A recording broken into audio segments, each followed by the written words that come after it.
Good afternoon. We are Group 2 from RC16 and we will be presenting the Physarum Poly-xylem city. In the last hundreds of years, the scale of London has rapidly increased due to socio-economic progress and the need to host an increasing population.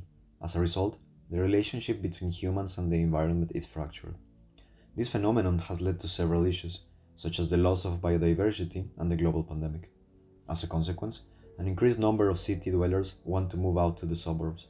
This migration creates the opportunity to envision an urban development which develops within a non-human perspective. The project has 4 chapters: urban scenario, design brief, biological research, and urban and architectural proposal.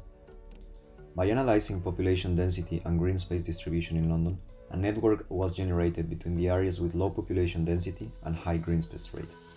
High-density areas are assigned as ideal dwelling spaces for post-pandemic migration. Geolocated data transference and CO2 emission maps are used to represent the current population density.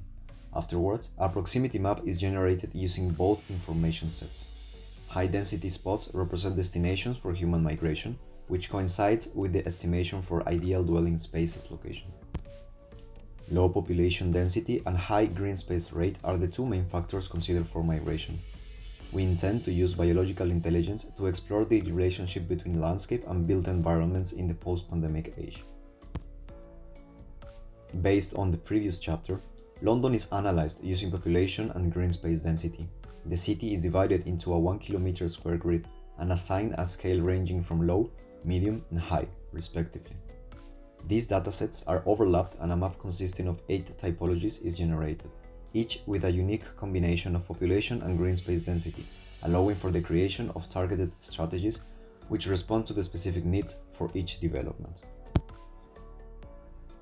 Among the 8 typologies, typology D and G have the characteristics of low population density and high green space rate, which are considered as the ones with the highest potential for landscape regeneration.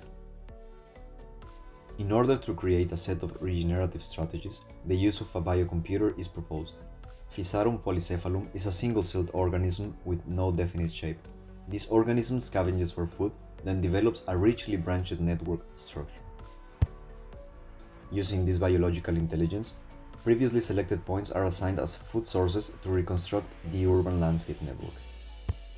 The growth process of the organism creates a visualization of this new landscape. The result is then integrated with the city using a generative adversarial network.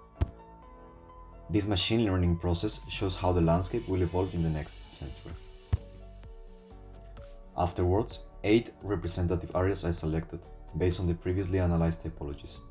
On a 1 km square scale, the relationship between landscape and built environment is obtained for each case study. Based on the machine learning results, a set of urban and architectural strategies are developed. By analyzing typologies A's regeneration, a non-human threshold is assigned to brightness on a reference image. This data is converted into key areas, which will serve as the basis for network development. An algorithm then creates a set of networks and assigned programs corresponding to their length. The shortest system is the urban network, in which plastic byproduct is collected and processed to create a filament.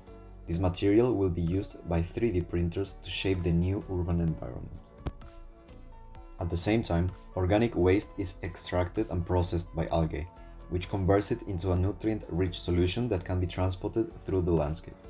Finally, the landscape and water deposits gather energy, recycle water, and produce food, creating a feedback loop. Xylem is selected as the biological reference, as it has the capacity for nutrient transport while providing structural stiffness. Its growth is then simulated to form the city's fiber system. In parallel, the landscape is articulated into a series of terraces which will host a new biome. The urban fibers structure and terrace transportation network form a new ecosystem in which there is a continuous energy exchange.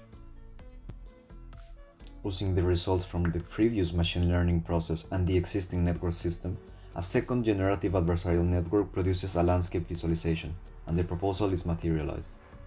The fiber system is generated by robotic 3D printing. As each area throughout the development is created, its program evolves depending on fiber arrangement and density. Thus, Dynamic functional spaces provide an assortment of human and non-human activities, depending on the amount of available material for construction. Units in different scales and configurations are formed.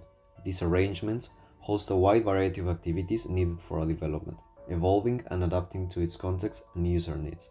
By combining those polymorphic fiber units, the polyxylem urban development is generated.